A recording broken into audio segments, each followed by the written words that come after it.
Welcome to Houston Sports Talk with your host, Robert Land. Thanks for checking into the best Houston sports podcast on a Throwback Thursday. And for this throwback, I'm going back 4 years ago to a conversation I had with Dale Robertson on his retirement after 46 years covering sports for the Houston Post and Houston Chronicle. You'll hear about his favorite moments and personalities, and we hit on Hakeem, Rudy T, Clutch City, Earl Campbell, Dan Pastorini, Phi Slama Jama, Clyde Drexler, Roger Federer, John McEnroe, and so much more. This conversation was prior to our video days, so for those watching on YouTube, this is audio only. So enjoy my chat with the iconic Houston sports writer, just all-around great person, Dale Robertson. Why'd you throw in the towel after 46 years? Because I'm old. Well, actually, I think the 46 years pretty well sums it up. I'm not sure that there was a whole lot left for me to accomplish, personally, professionally. Would have been fun maybe to have picked up an NFL championship. Got to at least work through a couple NBA championships. And then thankfully the Astros got there, although ironically, I'll never. This will always kind of stick in my craw. I had absolutely nothing to do with the World Series because the entire sports department of the Chronicle was dealing with the Astros. So I ended up on the road writing a column on the Texans game in Seattle. So I did not see a single World Series game in 2017. I unfortunately saw all four of them in 2005, though. Yeah, that's too bad. Well, take me back to the beginning because you grew up in El Paso, right? Yep, and where did your passion for sports start? Well, as a kid, I played, of course, played everything. Figured out very early on I was not meant to be a football player, but I had a decent jump shot and could throw a baseball pretty well and hit a little bit. So, played varsity sports and basketball and baseball through the end of high school. But my mother was an English teacher at the same high school I attended, Austin High School. My dad was a tech writer for the Army. So you can kind of see how somebody might have been exposed to writing and wanting to write. And, sure. And my father was a pretty forceful guy, and I don't know if anybody's ever told their son this, but he said, "You are going to be a sports writer." And I was a little bit afraid of him, so I said, "Okay." But it was for somebody who, of course, loved sports as a participant, and of course as a kid, a fan. I mean, I absolutely worshipped Willie Mays, for example. I no kidding, as a freshman at the University of Houston, I walked from the University of Houston campus to the Astrodome, because I didn't have any money to get a taxi to watch Willie Mays play. I mean, that's how bad it was in the fall of 1970.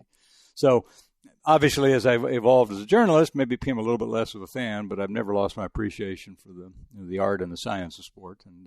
And I'll miss not being in the scrum on a daily basis. Besides Willie, who were your guys growing up? Who were your teams? Johnny U, Johnny Unitas, the terrible front runner here, but love the Celtics. Oh, yeah. Love the Celtics. Who couldn't love the Celtics? This was back in the Russell and all the championships, right? Well, other than Willie Mays, I mean, my heroes tended to be guys that won. Obviously, I fell in love with, and this is no kidding, the famous sudden death game against the Giants, Colts Giants, 1958, the game that kind of the modern NFL was probably invented that day, is literally my first memory of watching the National Football League on television, on a bad, small black and white television in my living room in El Paso, Texas. So I woke up the next morning. I love the Baltimore Colts. And I love Johnny Unitas. You went to school at the University of Houston, and when you retired, you wrote about and explained why you ended up there. Tell me that story again. Well, I'd taken a couple family vacations in Houston. I liked the place. I was here in the summer of '65 when the Astrodome opened. Got to see a couple Astros games. Thought that was pretty cool. But the turning point was the University of Houston's basketball game against UCLA, which I watched, in my living room in El Paso as a sophomore in high school. And you had already maybe become a fan of college basketball with, you were right there with the Don Haskins team. Yeah, if you want to talk about, becoming a rabid fan, it would have been, my dad and I had season tickets for Texas Western College starting in like 1960, 61. I mean, I was 8 years old. And when they go on to win the national championship in 1966, I actually sat down and wrote a story about it. So maybe all the sports writing stuff was germinating. But that was a very, it happened at an interesting point in our history as a country. So it was fascinating to me. I was, extremely proud of that team. We didn't have a lot of racial turmoil in El Paso. Frankly, it was most of my friends were Hispanic, but I didn't know any African Americans, so it was a very interesting thing. I was well aware of the civil rights movement. My father was, pretty passionate about it. So to see that happen at the expense of, Adolph Rupp and his all-white Kentucky team had a very huge impression on me beyond being a sports fan. But I said something really important has happened today. So that was huge. But as far as getting me to Houston, I was a huge UCLA fan because I was a front runner. Yeah. I see a pattern. Unrepentant front runner. And who couldn't love John Wooden, right? So anyway, but watch that game, and when it was over, I'll never forget this. There's no lights on. Only light in the room was the TV and the tip of my father's cigarette. And he looked at me and said, "Why don't you go to the University of Houston?" And I said, "I think I will." And that's the truth. That's it. And I have to say, when I landed a gig as a sports reporter as a freshman at UH for the Daily Cougar, one of my first one-on-one interviews with anybody was with Guy Lewis. And to walk into his office, you talk about somebody who looked 10 feet tall to you, that was Guy Lewis. And I'll love that man forever because he treated me with infinitely more respect and kindness than I deserved as a punk kid coming in from the Daily Cougar to ask him questions. I'll never forget that. I want to get back to Guy Lewis a little bit later, but I want to talk to you because you went to U of H. What year was this? I enrolled in the fall of 1970. Okay, so you fall of 1970 was just like 2 months after the moon landing. We're celebrating this year. Well, it was a year after. Yeah, a year after. A year after. So we're celebrating. So you were senior. Do you remember that? Well, I'm embarrassed to say when the moon landing was happening, and my dad was really mad at me for this. I was actually a couple blocks away. I had the keys to my middle school gym, and I was over there shooting baskets. I thought it was more important that I get a workout in than watch the moon landing. Now, had I known what my basketball future held, I'm sure I would have watched the moon landing. But I thought it was more important to shoot baskets that night. Was there anybody else around? No, it was me by myself in the gym shooting. Crazy. Oh, that's funny. So you started out at the late, great Houston Post, and how old were you when you started at that Post? Well, I just turned 20, and it was the kind of situation you would never see happen today, but I had worked as a part-timer the previous year, endeared myself to the sports editor, a gentleman by the name of John Hollis, just because I always said yes. I took criticism, and if he asked me to do something, I did it. And sometimes I would ask, "Mr. Hollis, can I do something else?" And he liked that. He was as old school as they come, and he liked my enthusiasm. He thought I had some kind of a future. So I got hired on right at the start of my junior year at UH as a full-time employee with benefits and a pension plan. Think about that. That's pretty nice. But you're gonna love this. Like 2 weeks in, he called me little redheaded boy. He said, "Hey, little redheaded boy, run down to the convenience store." We're in the Chronicle. The Chronicle's in that building now. There's still a convenience store down on Newcastle, 2 blocks away. He says, "Give me a 6-pack of beer, please." And I know he probably should not have been ordering a 6-pack of beer while we were still working in the evening, but it was a different time, okay? Yeah, a different time, and you set me up perfectly because I'm going to set up the Houston Post. It started, for our younger listeners, it started in 1880, closed up shop in 95, 115 years altogether. And when you joined, they were going through a long period with the legendary Hobby family, who also started 950 AM KPRC, Houston's first radio station. That led, of course, to the purchase of the TV station, which became KPRC Channel 2. But take me into the newsroom at the Houston Post when you arrived. I'm imagining smoke-filled newsrooms and the clacking of typewriters and that kind of thing. Well, it's funny. Had I taken a job at the Chronicle, and they were interested as well, that's exactly what you would have gotten, because the Chronicle building in 1972, the Chronicle building downtown, that I ultimately worked in, was right out of the front page musical from the 1920s. It was a dump. It was dirty. It was dark. It was smoky. Meanwhile, the Houston Post building, which is now the Houston Chronicle building, had only been opened in 1969.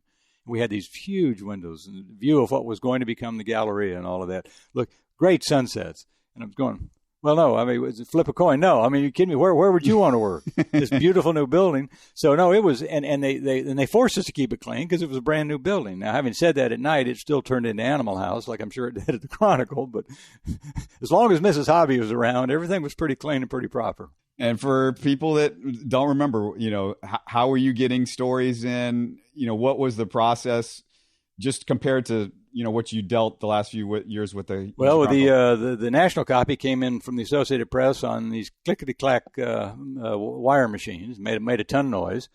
And occasionally they would fail. So if you were working the desk that night, then there were no stories because nothing was coming. And that created a lot of consternation. We, of course, typed on manual typewriters. And most of my colleagues smoked. So, yes, there was smoke everywhere. And there were even in our new building, a lot of the desk edges had the burned edges because reporters on deadline didn't use ashtrays. So the cigarette sat and burned into the desk. It was hilarious, very different world. But it was just, to file a story, the first college football game I covered was Texas Tech Baylor in 1970, in the fall of 72. I mean, I would type a page in my little Olivetti, and I would pull it out, and I'd go copy. I'd hold a piece of paper up in the air, and a guy operating a Western Union machine would come over and take it and retype it into the Western Union machine, one page at a time. So it took 30 to 40 minutes to transmit a football story, game story. Yeah, it changed quite a bit over the years. Yeah. And is Mickey Herskowitz there at that time? Mickey was actually, when I started at the Post, he was our front page columnist. He had built his career at the Post as a young sports writer, as young as me. He started, his story was very similar to mine, except in the 1950s instead of the 1970s. But he also went off and became the first PR director for the American Football League. He and Al Davis had become pals. So Mickey disappeared for a while, but when he returned to Houston in the early 1970s, it was as a city columnist, our lead columnist in the newspaper. So the only time I ever worked with Mickey as a sports writer really was at the Chronicle when he was writing one column a week in the 90s. Yeah, because if I remember correctly, because I talked to him on the show a few years ago, and he was telling me how there was a point where he helped bring the Rockets to Houston. Mickey was a big part of it. He even had some money in it. Because Mickey had done very well writing books, the Cosell book, Dan Rather's book. Mickey was a part owner of the Houston Rockets when they moved here. He was telling me his big reason how they ended up here because he was trying to get a football team to Houston as well. Yeah, no, Mickey's one of the he's on my Mount Olympus. Let's just put it at that.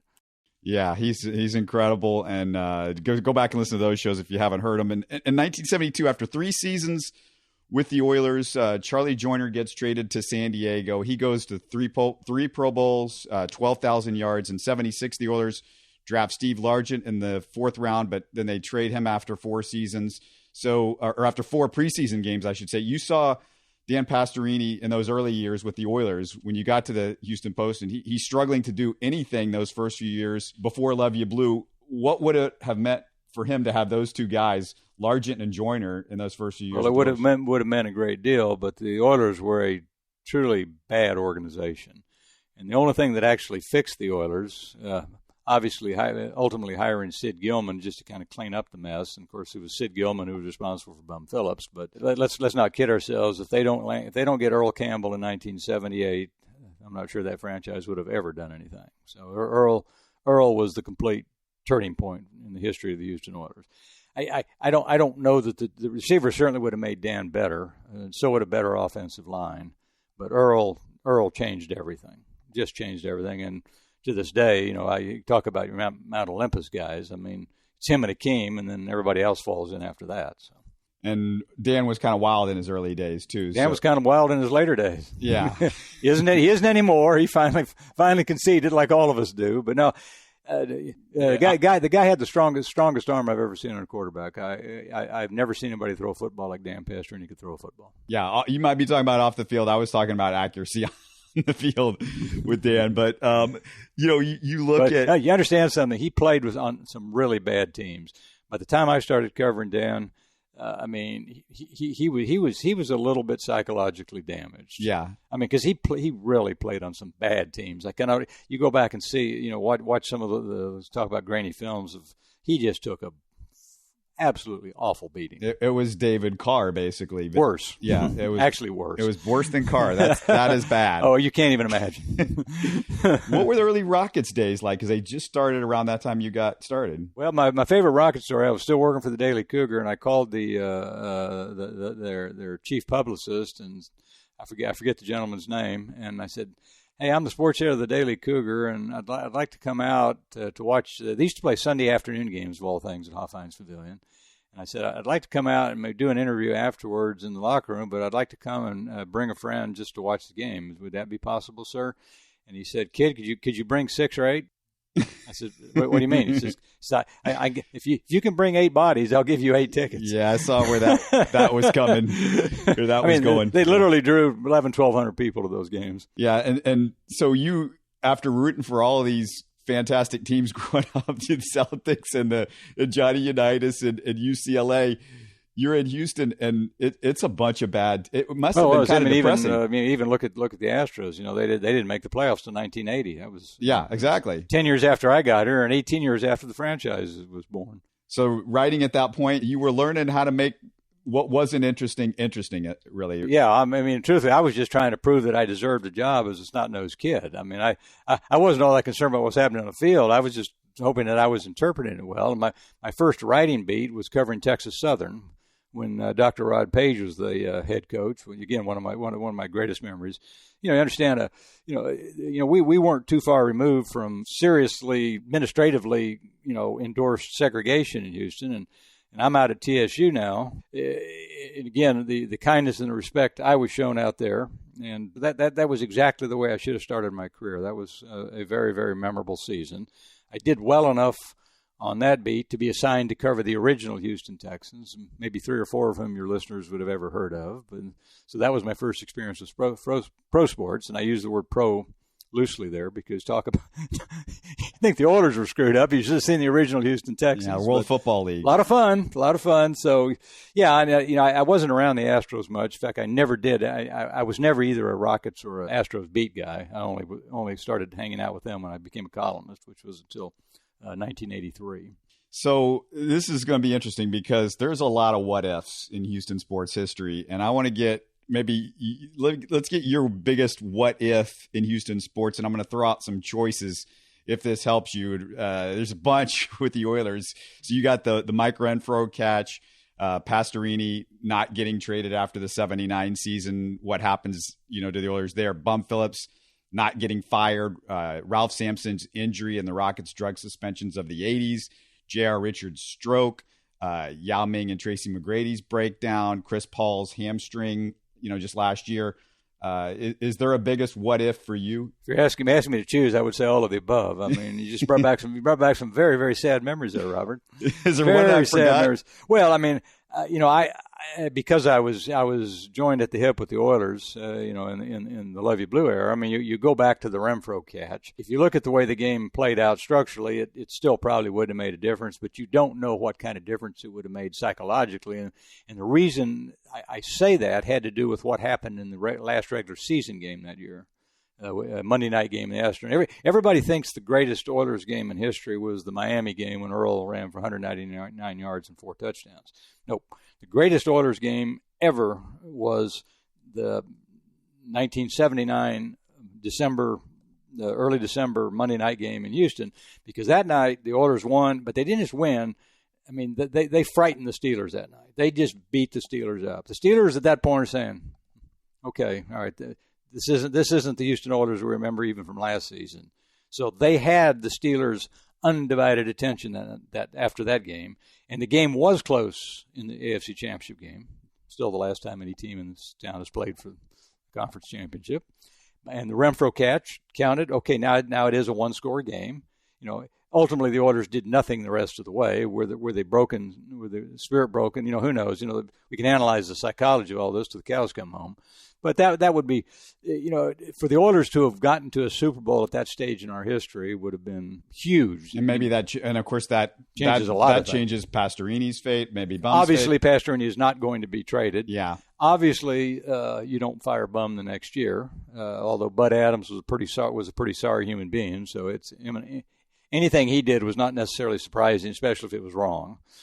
and maybe the Oilers are still. I mean, it's a huge domino because the Oilers could have never left, and that's it. I mean, obviously, you blame the Oilers leaving on the what ifs of the Buffalo game and the Joe Montana game in the Astrodome. There's no question if one of those teams had gone to the Super Bowl, in my mind, that the city and the Oilers would have worked out something on a new stadium. But by the time Bud started asking for the stadium, they were in the process of a 2-14 free fall, and both basically, Bob Lanier said, just, hey Bud, don't let the door hit you in the ass. This conversation's over. Yeah, 3 straight years where you were just devastated at playoff just plucked from you. So that huge what if there, of course. I mean, I think it's. It would have been better had the Oilers stayed and we didn't, segue into another franchise. And the Texans have been fine, but of course they haven't enjoyed, in my opinion, nearly as much success as a team should have over the amount of time they've been here. But I'm going to go throw out just name some all-time Houston sports personalities, and I'm going to make you rack your brain a little bit and come up with maybe a story. It's going to be hard. I don't have a lot of brain left, Robert. Come up with a story that comes to mind or whatever you can conjure up. Let's start with maybe the most important figure in Houston sports history, Judge Roy Hoffines. Yeah, I never got to know the judge, and that's a regret because I was working professionally while he was still a major player. But needless to say, every city, every business has a select group of visionaries. He dreamed something that almost everybody else at the time said, "Judge, you're crazy," but he said, "No, we can do this, and this will change everything." And he somehow made it happen. So yeah, I mean he's there. He's right up there on Mount Rushmore too. Mount Olympus, take your mountain pick. But yeah, without the Astrodome, I don't know that Houston could have ever, because you simply couldn't play baseball here in the summertime outside. You just couldn't. It wasn't going to work, and I think the franchise would have failed and moved. I think that's obvious. But, of course, there was never any doubt in the judge's mind it was going to get built. So, yeah, I mean, in terms of modern sports in Houston, 1965 that's the tipping point. You got to give Bud some credit, too, for getting involved in the American Football League. If he doesn't do that, Houston can't be invited to join the National Football League 10 years later, obviously. That's my next guy, Bud Adams. I mean, you got to have a ton of Bud Adams stories over the years. God, none of them I even want to share with your readers. I mean, again, I covered his team for years and never had a relationship with him. I didn't have very very high opinion of Bud, and an awful lot of people didn't either. But give him his due. He got a team here, and he did win. And then you can argue he screwed it up pretty quickly, and Bud never really quite got it right. Strangest thing that you heard him do of all the weird stuff. I mean, we know the headline stuff of guys that he fired or whatever, but was there anything behind the scenes that you heard just like this is odd even for Bud? Well, my favorite is, only because it kind of set the stage for my little dust up with Dan Pastorini a few years later. But he actually got into a rolling around fist fight with Jack Gallagher, who covered the Oilers in the 1960s and became a revered columnist here. So they were actually at an AFL meeting. They were on the ground rolling around, slugging each other. So sorry to have missed that. I think that's probably the funniest thing. And, he would show up at training camp in the most gaudy clothes, driving the most gaudy car. It was just he was right out of Central Casting. Okay, and I'll let you all figure out what the character would be, but yeah, he made it interesting. There's no doubt about that. He made it interesting, and but ultimately broke the city's heart by taking the team. So now this is next guy I've got for you is somebody you don't hear as many stories or people talking about this person, but you talk about villains, and one of the craziest and strangest of all was Bud's right-hand man throughout the 80s, Lad Herzig. Lad Herzig, yeah, my friend Lad. Yeah, Lad, he was something. Yes, he was. What do you remember about the whole, were you following did you have to cover the story where he moons the wedding party up in Buffalo? I don't even like to think about that because the image is just so awful. I just can't even get it. I've never been able to get my arms around it. Just trying to picture it, so I tend to shut it out. Did it happen? Probably, knowing Lad. It probably did. I didn't see it happen, so I can't vouch for that. There was no question that Lad was working against Bum. Lad was power hungry. Lad wanted what Bum had, which was control of the team, and he also had Bud's ear because Lad was a money guy. What year did he come in? Oh God, he showed up in he was here as like a functionary probably in '79. He began to surface and become. and you began to see where there was going to be some poison during the '80 season. What was his background? Accountant. He was just an accountant that became like today. This something would never happen, basically. Well, I unless there's another Bud Adams out there, but I mean, he got Bud's ear, and he convinced Bud that he could make Bud a lot of money, and that Bud was wasting money on this and that. Initially, he was more of an analyst, as I recall, for Bud's oil company, but he was a sports fan and began just kind of worming his way in. And again, if you told Bud you could make him some money, he would probably listen to you. If you told Bud you wanted some money, he was not going to listen to you, and ultimately that created huge problems with his best players. It actually probably had more to do with Bum being fired than all the nonsense about not hiring an offensive coordinator. I mean, Bum was, had been to 2 AFC championship games and was making like $150,000 a year. John Meekum gave him straight from the chute $450,000. And Ladd, he was somebody that, does he get credit for? I mean, there was a point in the early 80s where they drafted Munchak and Matthews, and they signed Warren Moon. He was the general manager. Obviously, he drafted a couple of Hall of Famers there. Who's to say Dean Steinkuhler wouldn't have also been a Hall of Famer if he hadn't blown his knee out as a rookie? And he did preside over the Warren Moon acquisition. So there's nothing else to say other than he was the general manager of record, and it happened. But he also hired Hugh Campbell to come with Warren Moon, and it's possible that Warren wouldn't have signed here without Hugh getting the job. But Hugh Campbell was a disaster of a coach and should never come anywhere near Houston. So Ladd also gets credit for that. But he did things that embarrassed the organization. Got involved with one of the flight attendants, had a baby with her, and then brought the baby to the press box while he was still married to his wife. That's who Ladd was. And was this the same situation where a couple of years, I think, after he left the Oilers, there was some sort of he wasn't paying child support or something like that? Yeah, I don't remember that. He disappeared. Did he just disappear? Oh, he did. He actually, I'm told, and John McClain could tell you for sure, because I think John actually talks to him occasionally, or somebody I know does. But I think he lives about a mile from where the Cleveland Browns train. He's an Ohio guy. But he can walk, I think, to the Browns training facility. Well, that's what's wrong with the Browns. Well, you know what? Just bad karma, man. Bad karma. Yeah. We've had our share. I mean, especially when you look at today. Of course, now the Texans have no general manager, but obviously both the other two teams have two of the brightest general managers in sports. So, ironically, I left in what I consider to be the golden age of Houston sports. So that's a little weird, but again, 46 years, you run out of gas. Yeah, and I agree with you. I think that this has kind of been the goal, especially with the talent that you see with all the teams. And you mentioned Guy V. Lewis earlier, and I have to ask you about him. You talked about just kind of meeting him, but what's your best memory of being around him and over the years, and what did you maybe learn about Guy V. Lewis as a person and as a coach? Where the Hall of Fame folks got it wrong, and you can talk all you want about him not winning championships with great talent, it's pretty obvious that the two teams that got beat by UCLA were not as good as the UCLA teams, despite the outcome of the game in Houston. They weren't. The three Phi Slama Jama teams, at least one of those teams, certainly the one that lost to North Carolina State, was the best team in the country. He didn't win. But where they got it wrong was Guy Lewis is a social visionary. Guy Lewis changed basketball both from a marketing standpoint, because it was Guy's idea to put that game on. John Wooden wanted nothing to do with it. It took a lot of backroom machinations to make, because Guy knew what that would mean, and he also integrated the South. And he didn't do it gratuitously. He did it because he knew it was right.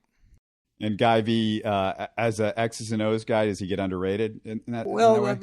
Yeah, because he always gets blamed for his lack of strategy. He had all this great talent, but I mean, this is not breaking news. But however much you want to second guess his slow down strategy against NC State, if they make half of those free throws they missed, it's irrelevant. Was he the greatest coach that ever lived? Probably not. Was he one of the best? Maybe. I mean, his I think he called it the Z5A half-court trap was one of the most ingenious basketball strategies of the age. I mean, he was a visionary in how he played. I mean, how he played on the court. He also had great players. He was smart enough to see that, he understood that the times were changing. We need to change with the times, both basketball-wise and socially. So lots of credit. And it's not coincidental that one of his closest friends, a lot of people don't realize this, was Don Haskins. In fact, Don had, because of that friendship, that's why David Latine, Big Daddy D, who was the center who spiritually broke the Kentucky Wildcats that night in Maryland, Guy wanted him to go to junior college. wait 2 years because the university had decided they would integrate the football program first, and the next year a guy could integrate the basketball program. That was, again, this is the world that we lived in those days. And David Lattin, who was Houston's first ever consensus basketball All-American at Worthing High School, he said, Guy V, I'm not a junior college player. I'm not going to do that. And he ended up he made a terrible mistake, ended up at Tennessee State, and things didn't work out there. And Guy tried again. And David said, I'm not going to junior college, Coach. I've told you that. So Guy told David, gave him Don Haskins' number. I got a guy who's he'll sign you in a minute. And that's how David Lattin ended up winning the national championship at Texas Western. And you came in just after this, but, you said about integrating the football program. Bill Yeoman was incredible doing that with Warren McVay and how he changed just the entire, I guess, Southern college football at that point with the University of Houston gets a huge amount of credit because, and it's interesting you bring this up. We don't have time to segue off here, but I'm going to put in a plug for a new book that's coming out next month, written by a young man named Asher Price, who builds the book around Earl Campbell's history in Tyler and the overt and covert racism that he dealt with growing up in the University of Texas and all of that. And let's just say that the University of Houston comes off as the city on the hill compared to every other school in the state, especially the University of Texas. Okay, but it took guys like Bill Yeoman and Guy Lewis. Yeoman, of course, came from, he was an Army guy and worked at Michigan State. Guy V was ARP, Texas. There was a lot of reasons why Guy V should have been Adolph Rupp in terms of the way he thought about racial relations and all of this. But Guy V he was a visionary. He was the Roy Hoffines of his sphere. Make sense? Yeah, and just amazing. All these guys, came through Houston. I'll stay with basketball and go fast forward a few years later. Van Chancellor was another guy that I think really had an impact on you, just being around him and with what he did with the Houston Comets, obviously winning 4 championships. Well, he saved me from the infinite boredom of having no football team during that period. The Comets came along at exactly the right time because the Oilers had left. But Van was, oh my gosh, what a guy he was. Yeah, a great coach too, obviously, and had been a great coach at the college level. He understood talent. I mean, everybody knew who Cheryl Swoops was, but it took a Van Chancellor to knew who Cynthia Cooper was, and brought her back kind of from, she was forgotten playing in Europe, but I mean, it was Cynthia Cooper that made that whole thing possible, and that was all on Van. Van knew exactly who she was. Tina Thompson now in the Hall of Fame as well. Yeah, those were fun times. I mean, Van was a hoot. He was funny. He was great, but he could coach too. It wasn't a comedy act. It just looked like a comedy act.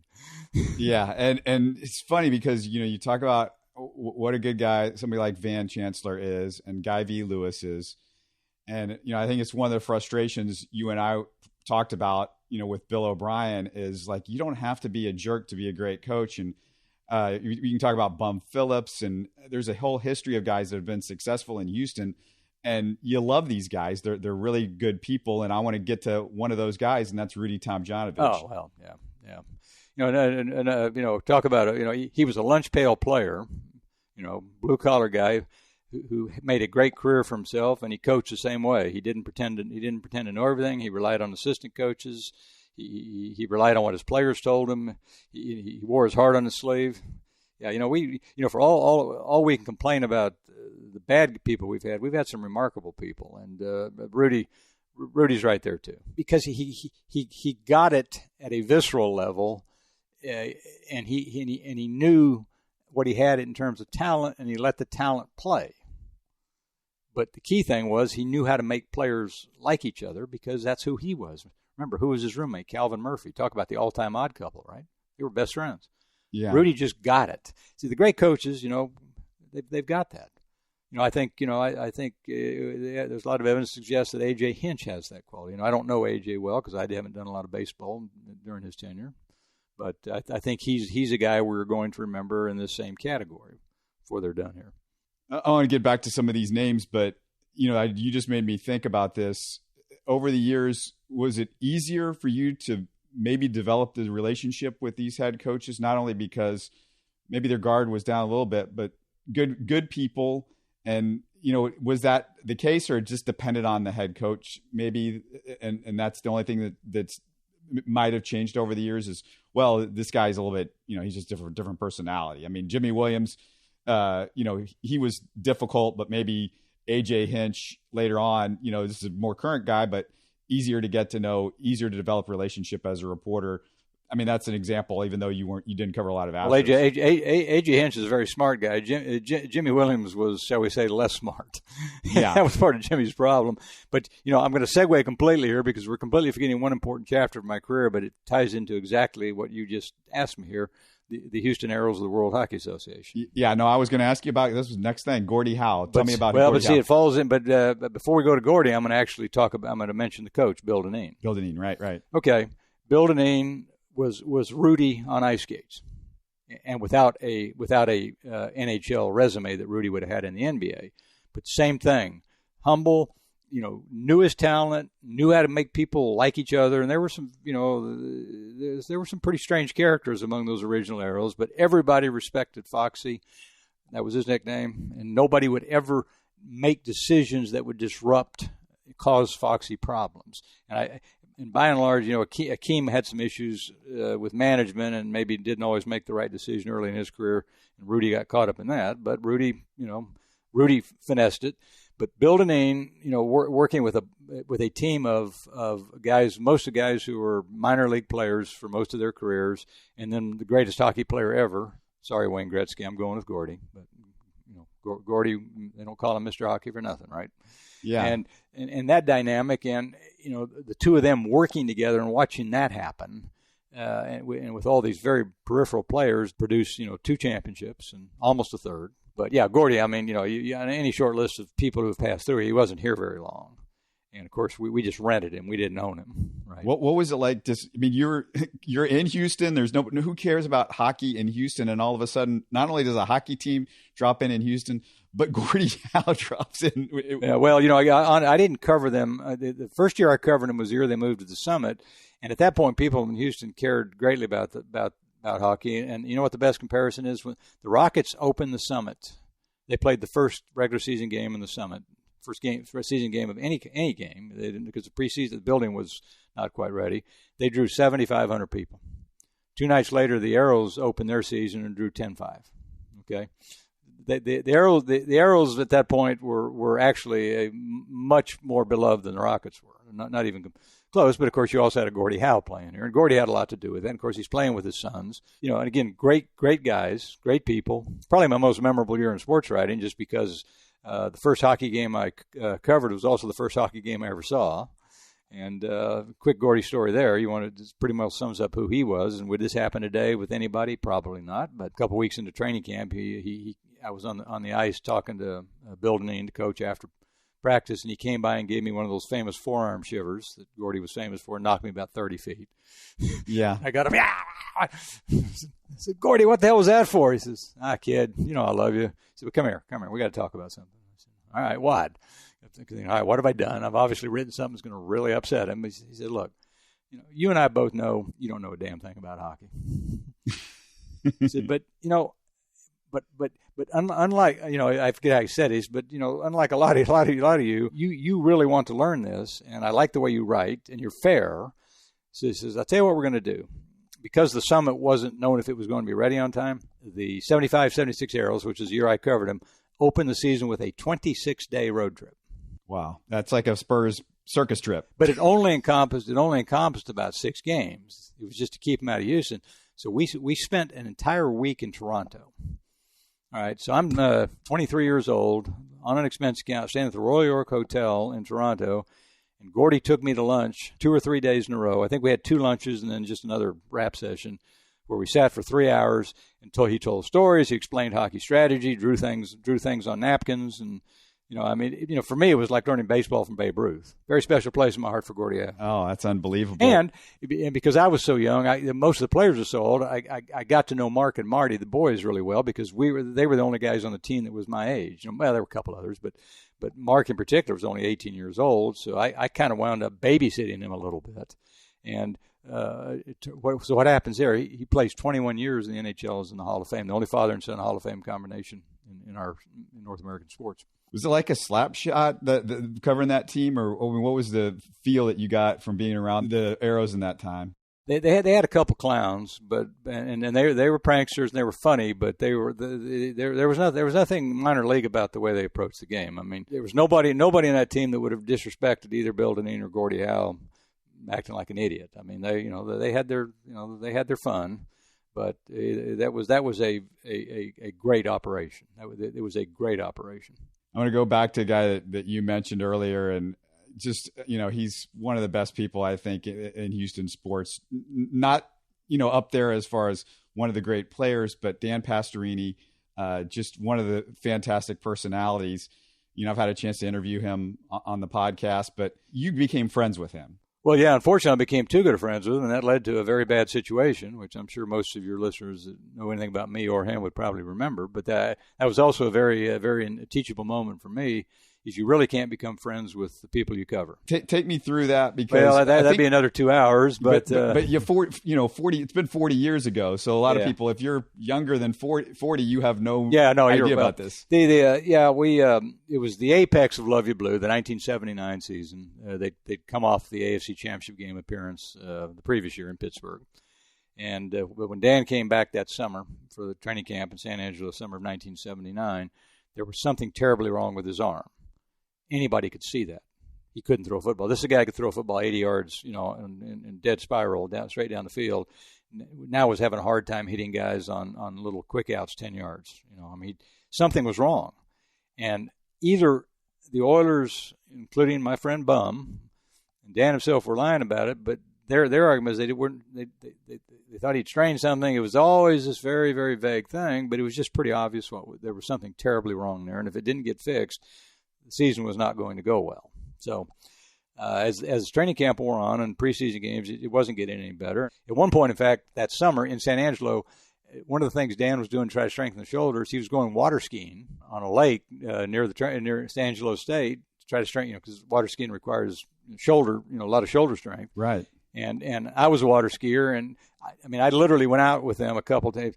Carl Mock drove the boat, and Dan and I water skied. Okay, and how crazy is that? But in a bar at night, I'd sit there and drink with him. He was pretty astute in terms of he understood that if he could cultivate a reporter, he was going to, and it had worked really well up to this point. Except now he can't throw a football. And I told him as a friend, I said, Dan, I want to give you some cover here. There's something wrong here. Because if there isn't something wrong, you're done. I don't know what's happened. And he thought by my writing about it, the more I wrote about it, the weaker it was going to make him. The opponents would have seen that there was a huge problem. But I said, Dan, that's crazy. They're watching. They're looking at your film. Yeah. I'm not. I'm trying to tell people that you're hurt, and because the fans are getting really like, what the hell's wrong with Pastorini, right? But he was headstrong. I was headstrong. And we just never could, the situation got worse and worse and worse, to the point that, he yelled at me after the final preseason game and says, you're trying to ruin my career. And I said, I am not. I am trying to help you, et cetera. But being stubborn, I made no efforts to fix it. He clearly wasn't going to. Needless to say, he was the alpha male in this situation. That's not breaking news. Yeah. And the Oilers, what I should have done in retrospect is gone to Bum and said, Bum, we got to get this fixed. But, I felt like that'd be crying on the head coach's shoulder. And I had my hands crossed across my chest, harumph, screw him. No, screw you. So I made no effort. That was totally on me. Big, huge mistake. Today I'd have gotten it fixed within a week. Or if it wasn't fixable, at least we'd have tried, right? So it just got worse and worse. And then late in the season, he was starting to play better. But unfortunately, one of the guys that was not profiting from his improvement was a tight end, Mike Barber, who has now become a somewhat beloved figure in his own right, prison minister and all that. But Mike was quite a rounder in those days, too. And it turns out that he and Dan were actually, shall we say, attracted to the same woman. And when one day in a story, I went to Barber and said, so why aren't you getting the ball more? And he totally unloaded on Dan. And I didn't know there was a personal relationship, how would I, but when the story ran, and that's when things really went south. And so at that point, Pastorini would refuse to talk to me and often wouldn't even do a group interview if he saw me in the group. So right before the AFC Championship game, Pastorini had not played the previous week in San Diego, nor had Earl, nor had Kenny Burrow, which made that probably the single greatest upset in Houston sports history, to beat the Chargers in San Diego without those three guys. But I needed a quote for a story on how Pastorini felt. So I got it from a young radio guy named Chris Begala, who's Paul Begala's younger brother, by the way. He became a strategist in the Clinton administration, prominent Politico. But Chris was a great kid. I said, hey, man, just let me listen to your tape. And so we sat down, and he played the tape for me. And today, of course, I say told KILT radio. But no, I just took it as a quote for myself. And I told the young man that I got it from, look, I'm not giving you credit for this. I just need this, and I'll do you a favor. I'll buy lunch. I'll buy you a burger next week, right? Because I think Chris was only like 16 years old at the time. He was really just a intern wandering around out there, right? So the story runs, and next day, now the national media on a Thursday has come to Houston, and this is before before the big press conference where Bum's going to talk, Dan's going to talk, Earl's going to talk. I'm in the locker room, and this is where the story really tells you how the world has changed. I'm actually in the training room. Now, can you imagine today being in the training room with the Texans? You'd get tasered. They would taser you. They wouldn't kill you, but they would at least taser you. But I'm in the training room talking to Elvin Bethea, who's sitting in the ice tub, and Pastorini comes in. Is this the same ice tub that Barry Warner got thrown into? I do believe it was. In fact, I'm sure it was, because Bud never bought anything new, and that was the rattiest, most sorry training facility on this planet. That a team could actually get almost to the Super Bowl working out of something like that was an embarrassment. That's on Bud, another story. Anyway, so Dan starts jawing at me, and I start jawing back. Rather than letting it go, he keeps going, and I keep following him, and I'm shaking my finger at him, and it continues as we walk into this little Quonset hut portable schoolroom where they're doing the press conference. That's kind of what the facilities were like. Just as we walk through the door, as I recall, there are a couple versions of it. It all became a blur after that, but I do remember I called him a prima donna asshole. That's what came out of my mouth just as we entered the room where there were about 30 or 40 reporters gathered. And everybody in the room, all the heads turned. And there's that in a movie, there's that frozen moment. If you looked at Pastorini, you can start to see the smoke coming. And had we not been in the press conference room, I don't know what would have happened. But in no way was he going to let this pipsqueak reporter call him a prima donna asshole in front of the national media. He processed this. Okay, so he grabbed me. I was wearing this kind of weird vest, old cowboy vest, because we all tried to dress like Bum. We all wanted to all be part of the team. And he grabbed me, and he threw me up against, perhaps thinking he was throwing me up against the wall. What would have happened there, I don't know. But he threw me up against the door we had just come in, which released. And so we went tumbling out like a couple of clowns, out onto the landing out there. Literally just rolled out the door like it was. It's unbelievable. Now, understand, this is 3 days before the AFC Championship. I'm trying to envision this with Vision it today with Deshaun Watson. Yeah, right. Yeah, I'll try to put it in modern context. And I kid you not, I landed on Bum Phillips' boot. Okay. Yeah. Which probably saved me from a concussion. Really. Yeah. Because otherwise I'd hit my head on the wood landing. Okay. And I am not making this up. Bum is standing there having an interview with John Clayton, who we came to know as the professor, the old professor on ESPN, right? Right. But John Clayton is also a young reporter, probably my age. He's come down from Pittsburgh. He's working for one of the Pittsburgh papers, and he's asking Bum about this incredible symbiotic relationship in Houston, Texas, between the team and the fans and the media and the cowboy thing and all that. How does all And Bum was going on about this. We had this, everybody blah blah blah blah, and all of a sudden, Dale Robertson is now on the ground on his boot with his quarterback. Has his fist back, ready to, and Bum looks down and goes, "Till now, what the hell's going on?" And at that point, Dan was pulled off of me, so there was no, so the story ends there. But things got a little weird thereafter in terms of, that's the football side of it. Let's just leave it there and move on. But but having said that, okay. Getting back to your original point, this was a long digression. The reason Dan couldn't throw the football is because he had taken so many shots. He was playing with 3 broken ribs in the playoffs the previous year that they basically destroyed the nervous system in his shoulder. Okay, and the only reason today, of course, Deshaun Watson might take a bus ride to Jacksonville to play a game, but no way on earth a player today would allow this to happen to him. But Dan, by God, after all he'd been through in Houston, was not going to be deprived of a chance to go to the Super Bowl. So he said, keep shooting me. And he played well in that playoff until Pittsburgh was a disaster. But again, Miami and New England, the two previous games, he was really good. But in Pittsburgh, things fell apart. Maybe the arm at that point was coming apart. But that's why it happened. It was his toughness and his desire and his, he loved that football team, and he was the spiritual leader of the team. He was. He felt an obligation. He basically ruined his career to do that, because ultimately even indirectly, truthfully, I think Bum did trade him because of our incident. I think Bum thought that Dan was unstable, that this, under any circumstances, this should not have happened. And he had a chance to get Kenny Stabler. And Kenny Stabler had a lot of success against the Pittsburgh Steelers.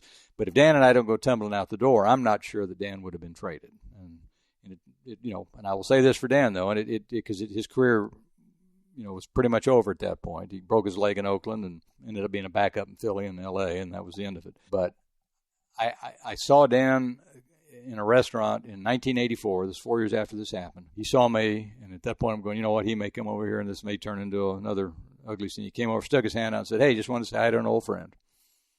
And that was the end of it. But only maybe 2 or 3 years ago do we actually talk it out, and now I fully understand why the arm had gone bad. It's still unclear as to whether they knew fully what they were doing to him when they did it, but he fully admitted. He said, "Look, man, they could have. I didn't care. I had to play. I wanted to play." He's the toughest son of a bitch I ever covered. I'll put it that way, because I know what he went through before I covered him, and it wasn't even great, when I was covering him. They still didn't have a great offensive line. They lost Greg Sampson, who could have been an All-Pro, to a weird injury, and et cetera. There were a lot of comings and goings, but Dan played. He played hurt, and he never complained, and he never owned up to being hurt. So yeah. Most interesting guy that you cover. I mean, this is somebody that, I've talked a little bit about it on the show, but this is somebody that was racing boats. He ended up being a drag racer. He was dating and engaged to Playboy playmates. No, he was married to Jen Wilkinson, who was probably the most famous Playboy playmate of the 1960s. She was like 20 years older than he was too, and dated Farrah Fawcett during his time with the briefly, because he did. Dan Pastorini life story was, let's just say, he lived large.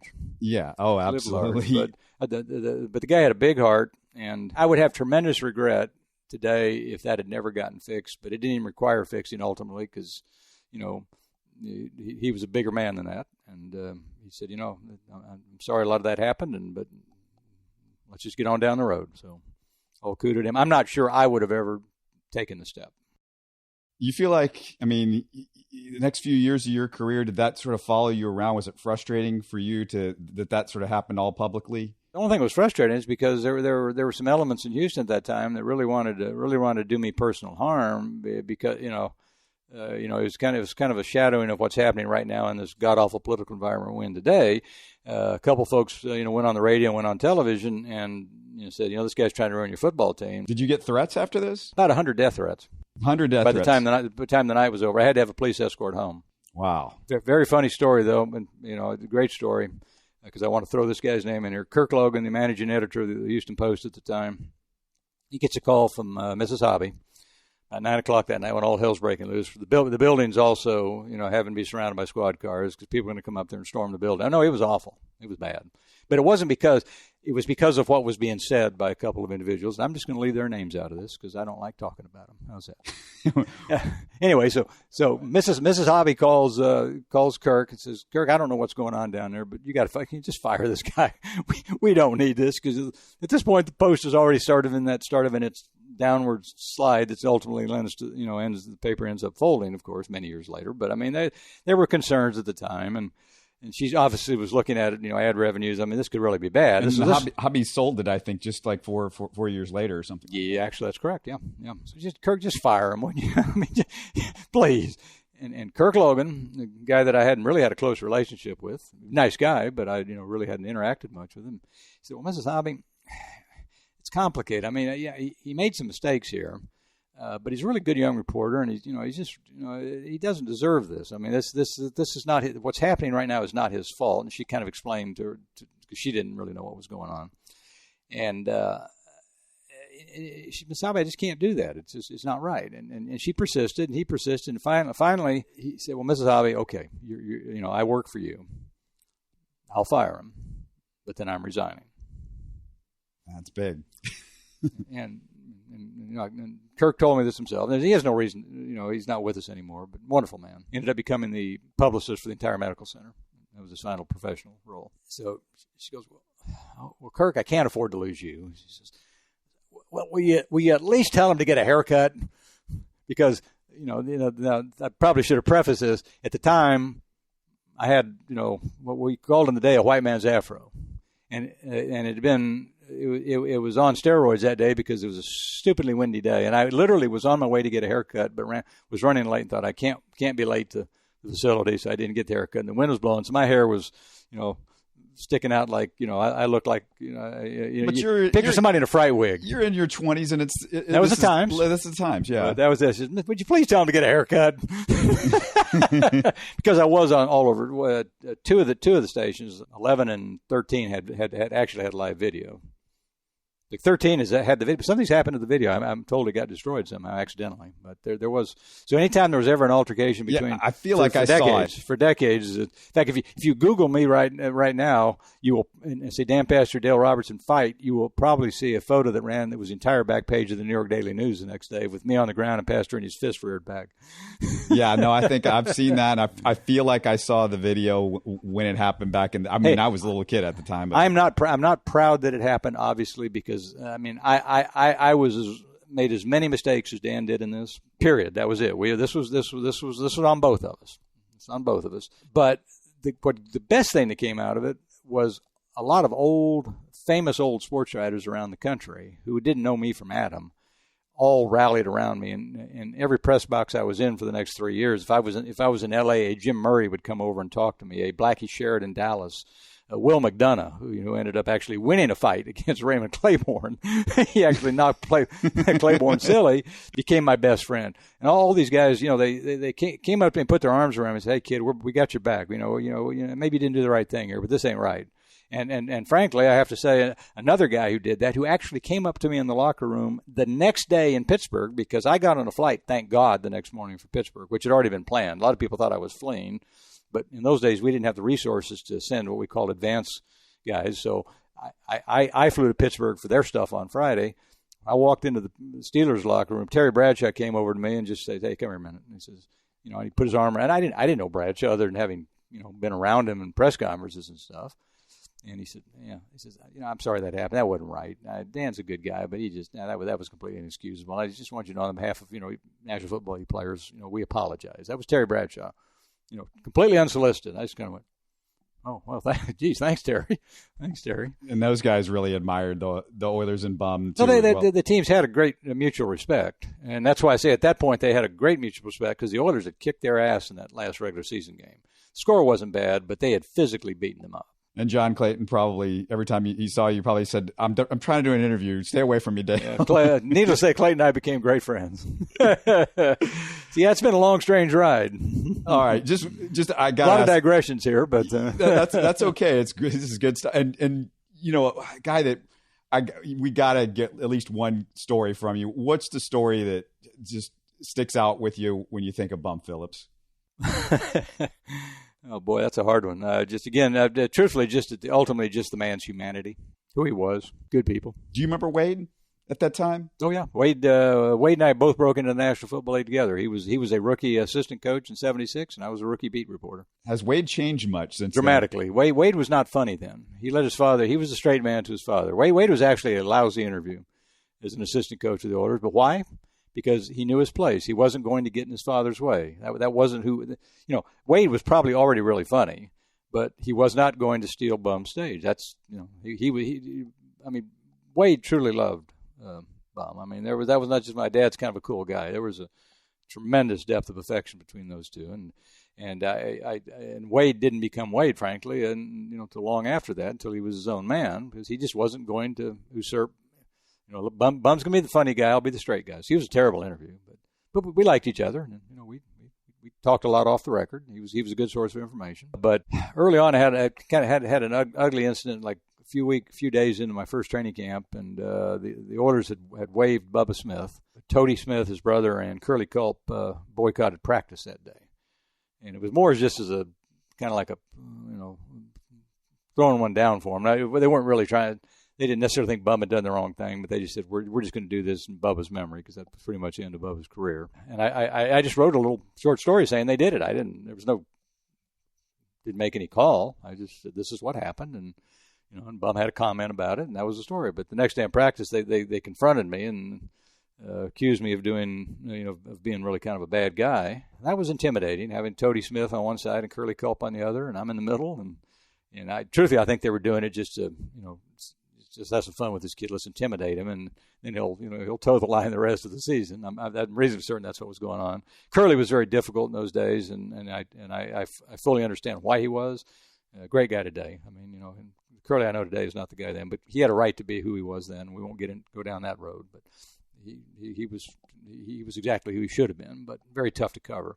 Anyway, so after this happened, I went over to Bum's office, and of course, again, how things have changed. Bum's in his office watching film, and I rap on the door and says, "Hey, Coach, you got a minute?"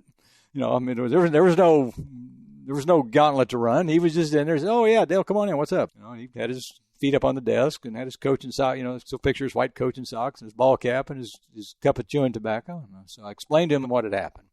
And he thought for a moment and spit in the cup. I said, "Dale, here's the problem. Toady, Curly's just a big old turd." He says, "But he's a really good football player, and I can't win without him. So you're going to have to figure it out with him." He says, "Toady, I might cut his ass tomorrow." And I looked at Bum and said, "Got it, Coach. Thanks. I'll make this work." And I think he did end up cutting Toady, but of course Curly, that defense would not have worked without Curly Culp. He made Earl on the offensive side, Curly on the defensive side. He didn't get the attention that a Robert Brazil or an Elvin Bethea got, but it was Curly that made that defense work. He invented that defense.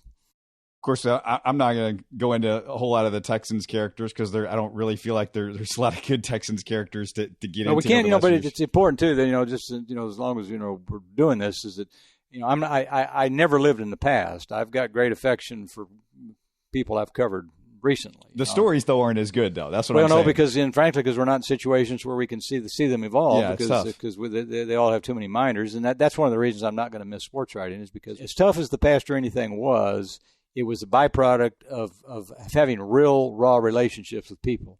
Today, that's almost impossible for journalists covering professional athletes. The PR operations are too slick and too managed. So it's not even remotely as fun as it was. I mean, I was still having fun. I didn't quit because I wasn't having fun anymore. I just quit because I got old, and my wife wanted me to, and we spent a little time in France, as you're probably aware of. So I didn't leave mad, but it just wasn't that much fun anymore. With one exception, I have to say there's one kid I'm really going to miss, Justin Reed. Justin Reed is a throwback. And because he wasn't ever being minded, because usually, in fact, frankly, until the Kaepernick Nike thing became something, he was just a guy over there. But you could have a real conversation with this young man, and I'm gonna miss watching him grow up. What have you learned about him just in the short time? Incredibly smart. I mean, he's the kind of guy. I look at this kid and say, he might be running for president in 25 years. I mean, that's how smart he is. But also and it'll get him in trouble at some point. Unfiltered, but not carelessly unfiltered. He gives honest assessments of situations. He answers honestly, and he expands upon an answer if he's interested in the topic. I mean, they're all being told now to do none of that. Just get it over with as quickly as possible. Give them nothing. So at some point, I think Justin Reed and Bill O'Brien are going to have a problem, because I think Justin Reed will see something that he sees as unjust, and he's going to call out the organization on it. That I'm thinking. I hope it doesn't happen, because that means something bad has happened. But I put Justin Reed, again, based on just 1 year's experience. He's a guy that I'll remember, vividly from this era. I mean, I didn't spend enough time around any of the Rockets or the Astros at the last stage of my career to have been. I can't say that about any of them. So I'm not going to go out on a limb there. But, yeah, I mean, they're and I have to say, Andre Johnson, cannot say enough about him. Andre Johnson hated interacting with the media. hate it. You could see it in his eyes. You could see it in his countenance. But he understood the value of it. And, when he got there and the tape recorder started turning, Andre did what he was supposed to do. And he answered honestly, and he answered intelligently.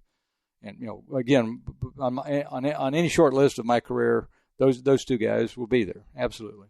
Of all the guys, and I should mention this guy's name, of all the players that you saw play, you saw a ton of NFL in Houston over the years, guys like Warren Moon. You mentioned, of course, the great Earl Campbell, Hall of Famers, Brazil, Bethea, Curly Culp.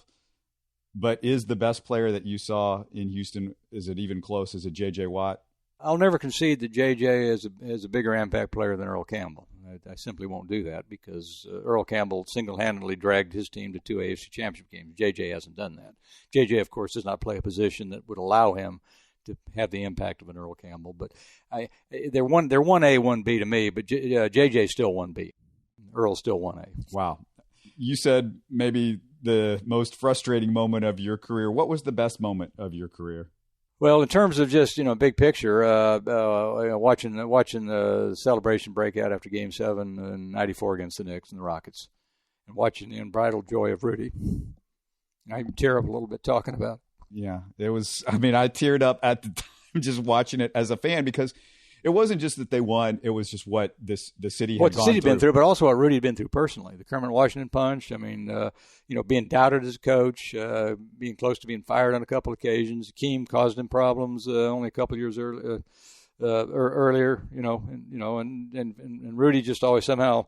I know how it affected Rudy. Rudy was a guy too that I occasionally ran into late at night over a few too many alcoholic beverages, and I know what his mindset was. And to watch him dance around, just that was incredible. Again, I can't.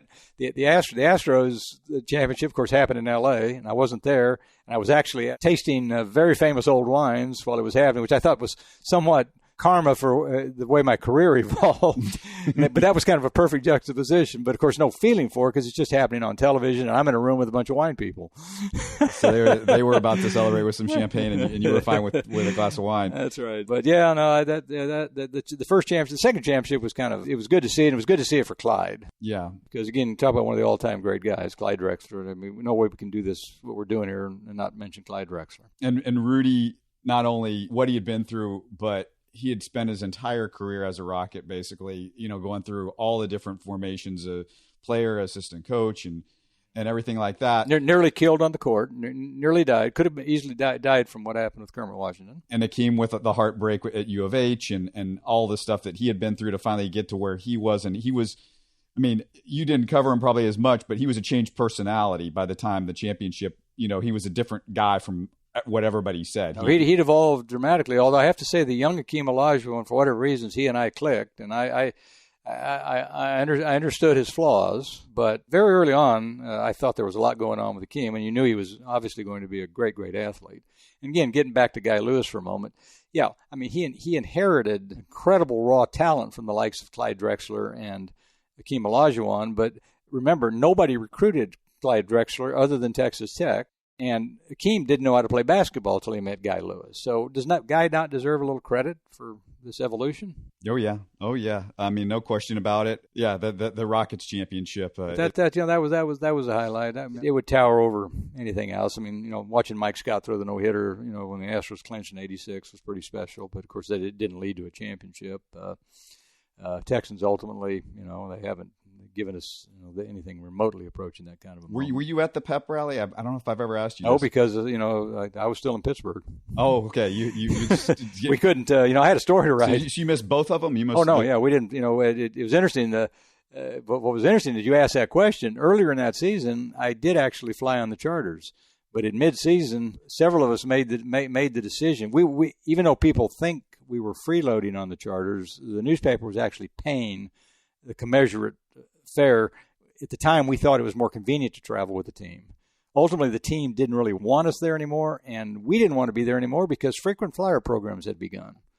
So by the time those playoffs started, I was traveling on my own, and I was starting to accumulate Continental miles. So, no, I was about the time the pep rally was going on in Houston, I was using a screwdriver to try to knock some ice off of the door handle in the Three River Stadium parking lot.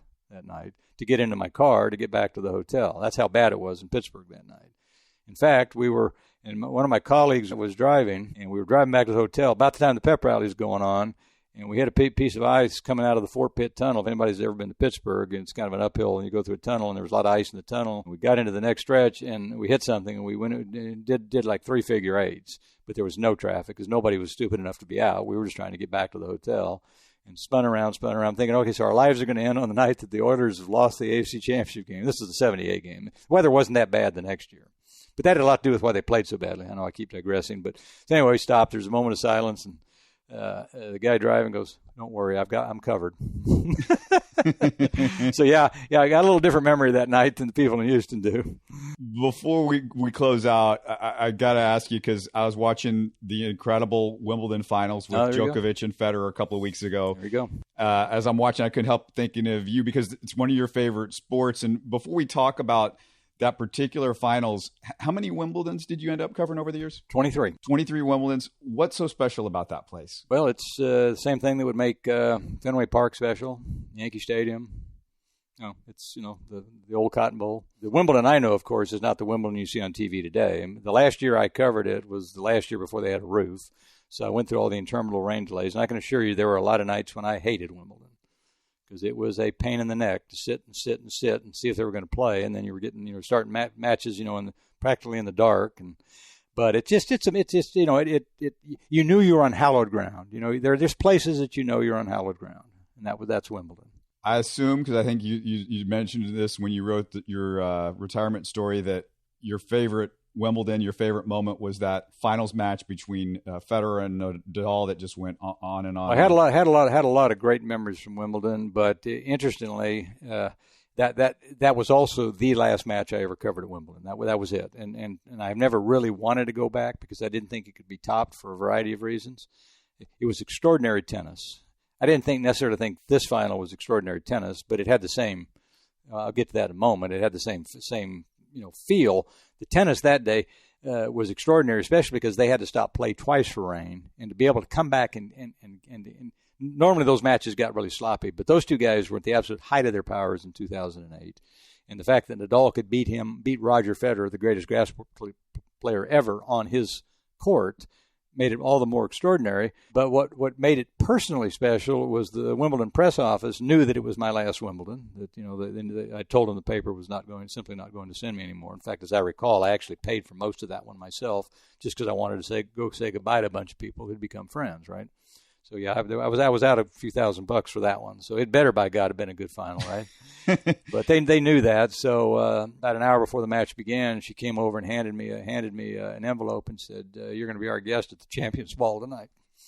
So I said, "Okay," and that's incredible. And she said, "But you do realize that it's black ties, so there's a tailor waiting over here, and the tailor's going to fit you for a tuxedo, and it'll be ready for you and there's a car will take you to the hotel for the thing." Well, the match ends up ending about 10 o'clock at night, and I am literally in the back seat of the town car, putting a tuxedo on. I can't get the cufflinks on, so I just shove the sleeves up into my coat. I was able to get the tie on. Thank God. I think it had to have been a snap-on because I could have done that in the dark. But pulled into the driveway of the Grosvenor Hotel. I think it was Grosvenor, not important. And it's like 12:20. Okay. And places just, you can imagine, even at 12:20, because the match had been so late. I pulled in, got out of the car, and the car that pulled in behind me, Nadal gets out. So we walked in together. But extraordinary match, just, amazing talent, both of them. Now we've got three, the big three. This match a couple weeks ago was still not on par with that one, but historic because of the fifth set tiebreaker, which was unprecedented. But when you talk about the greatest player that ever lived, it's important that people remember that tennis used to not allow professionals. And for many years they didn't. Rod Laver won the Grand Slam, won all 4 major championships in 1962. He was banned from playing any of them until 1968. He didn't win his first 2 in 68, but then he won the Grand Slam in 1969. So he missed 22 out of 24 Grand Slams in his prime and still won 11.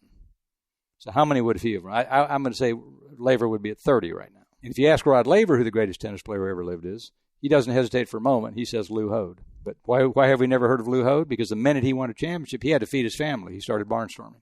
Hode maybe won 2 majors, but he was done. Never. And he was too old in '68 when tennis became a open sport. So forget the records.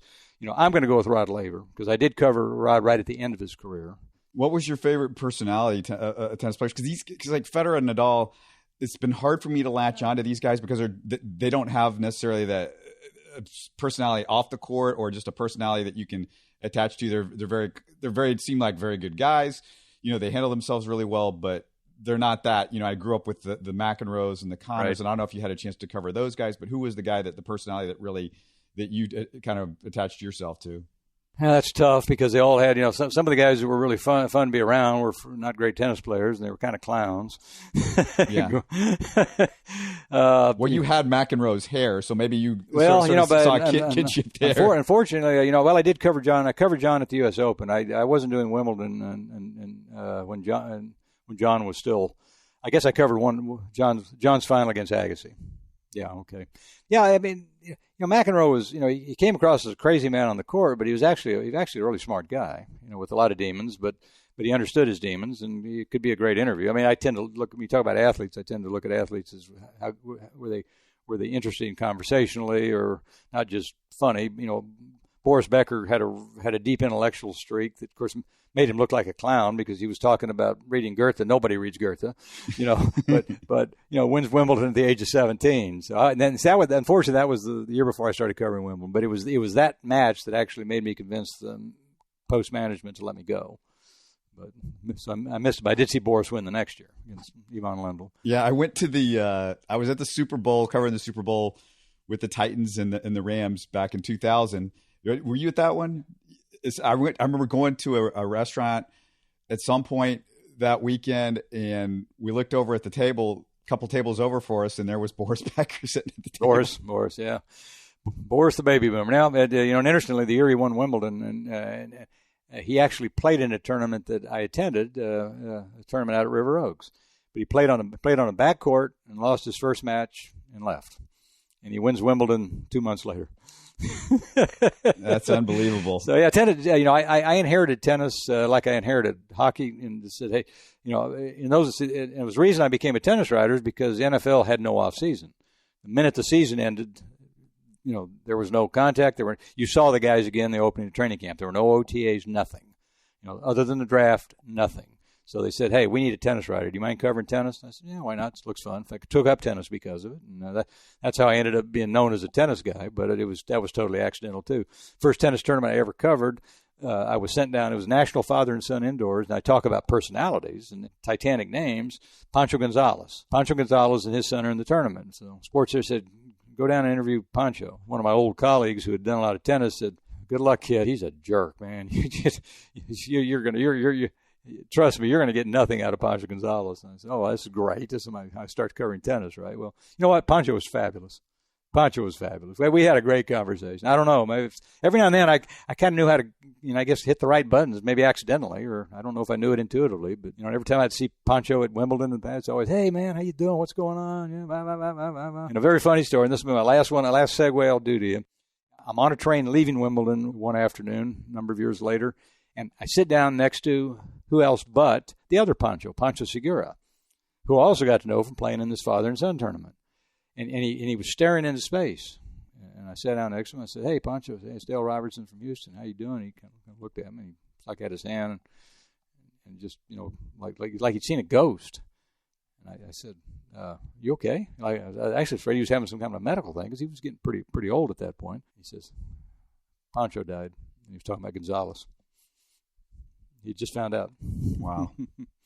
So yeah, it's been, like I said, been a long, strange ride. Only thing I am certain I would have changed is I would have tried to fix it with Dan before things got weird. But I have to say a lot of good came out of that too. And what don't kill you makes you stronger. Before we wrap up, you're retired. So what do? You're going to spend some time in France, right? Many years ago, because I was doing so much international sports coverage, it actually made sense to build a house in France. And the Chronicle benefited because I wasn't coming back to Houston. I would do like the last 5 to 7 days of Roland Garros, French Open, then do Wimbledon, then do the British Open. And by the time you've done all that, you've been over there for, and so. You did some Tour de France as well, right? Well, a lot of people think actually having a permanent tie to France stemmed from the Tour, but it didn't. I mean, actually that was just kind of became an ancillary benefit. So yeah, I ended up building a house over there 20 years ago in partnership with a couple of Houston friends. And truthfully, today we will actually live part-time there, probably 4 months a year. And so I was there for 3 months just recently, only got back last week. And people were saying, hey, how's your vacation going? And I say, guys, it's not vacation if you're mowing your own grass, picking weeds, washing the car, dealing with the tax authorities. Hot water heater went out today. Can I get a plumber on the phone and talk to him in French, tell him what's going on? And so, is your French good? Yeah, it's pas mal. I get in a rhythm. What part of this? Well, what's cool about it is we're actually in Tour de France country. As you and I are talking today, I don't know when people would actually hear this, but tomorrow, the Tour de France will pass within 10 minutes of my front door. And we'll literally pass in front of the house of another Houston friend of mine who's there right now, and we'll be standing in his front yard watching the Tour de France go by. Now, how cool is that? I assume you're going to be there at some point regularly during that time. Robert, I have to tell you, covering the Tour was the single greatest experience of my sports writing career. The hardest, the most frustrating, the most bedeviling, but ultimately, because it was so hard and so difficult and so fraught with controversies and dealing with the Armstrong mess, but because of the challenges involved, but what it enabled me to do, and the relationships I developed, and the things I got to see, it's off the charts. We could go on, we could do a whole show just on my memories of that. Not necessary. So, but it is so difficult. I cannot see myself ever doing anything other than standing in my friend's front yard and watching the Tour. Oh yeah, that's what I'm saying. I'm saying at some point you're gonna be spending your time in France when the Tour de France. Well, I don't know, because I kind of it's a little complicated. I came back this year for some kind of thing, some personal reasons, but I guess I could see myself there in July. But it's important to I tell people, I say, look, I don't necessarily miss Houston, although I love Houston, but you can't not miss your friends, so I miss my friends. So I'm delighted to be back. And here we had this nice, cool morning today, and it's almost sufferable, isn't it? Yeah. Houston's a great city. Houston will always be my home, but Houston's flat. There are mountains where we are, and nothing I like better than getting on my bike for 3 hours and riding up them. So that's basically what I'm going to do at least 4 months of the year, is just get on my bike and climb mountains in France. Yeah, and you came here on your bike, just so people know that he came to see me and do this on his bike. So he's serious about it. That sounds France. I love France, so that sounds fantastic. We made some great friendships there. I always like to say we fell in love with a place. It is a gorgeous place because I like mountains. I grew up in El Paso. El Paso is cut by the Franklin Mountains, so I've got mountains in my blood. But our place in France now is truly about the friends and the people there. It's not about a place. It's about the people, just like Houston is. I'd be any place where I have my friends. So we're going to be happy in both continents. Who is your best friend that you've made over all your years working in the newspaper business, like with the Chronicle or the Post? John McClain. John, yeah. Yeah, John and I, because John and I have this wonderful history of going head-to-head. First met John when he was assigned as a backup and to cover the Oilers to the regular guy in training camp of 1977. We hit it off just immediately. I'm not sure why. And we were both trying to figure out tennis, so we ended up playing some tennis. And we became great friends. And let me close with one story about John. Well, I could close with 100 stories about John. Yeah. So the night before he's heading to San Angelo in 1980, this is the Kenny Stabler season. That was his first season as the beat guy. We went out to dinner with our wives. John looked at me across. I mean, that's the kind of friendship we had. It was like, and it kind of became a little bit of a tradition. We've done that a lot since. But I was at the Post. John was at the Chronicle. He's taking me on now, right? And he looked at me and says, I'm going to write, I can't do the McLean accent, but I'll kind of try. I said, I'm going to write 3 stories for every story you write. You're going to hate working against me. He looks across and said, John, no, you're not. You're going to, 2 weeks into training camp, you're going to be hiding under, you're going to be in the fetal position under the bed. So, but damn if he didn't try to do it. He lasted about 2 weeks. And if I said, God, I hate training camp. So we had a great relation. And truthfully, I'm not sure I ever would have gone to the Chronicle without John McClain, because the Chronicle and the Post, Post was heading into a bad patch, kind of the final stages. In the summer of 1990, I was dealing with a managing editor over there who did something to me that just, not details aren't important, but it just wasn't right. And until then, I was totally loyal to the Post. And I called John and said, John, it's time. Can you talk to the guys down there? And his response was, I love it. He says, you can't come to the Chronicle. You're a legend at the Houston Post. I said, yeah, well, that may be true, but would you talk? He talked to the sports editor Dan Cunningham at the time, and Tony Peterson, the managing editor, and Dick Johnson. I mean, these were all guys that John was very good at cultivating people, and so about 3 or 4 weeks later, got a phone call and said, well, why don't you come down and talk? And so if John hadn't done that, there's probably no chance I would have gone to the Chronicle, because they were trying not to hire Post people, frankly, at the time. But a lot of Post people were also trashing the Chronicle on a regular basis. I did not do that. I get points for being fairly smart in that regard. And then at that point, the Chronicle had become a better newspaper. And, of course, they had infinitely more resources and all the things that I could do there that I couldn't do at the Post anymore. So there we are. So that's John. He's not the general to me. He's Johnny. I call him Johnny.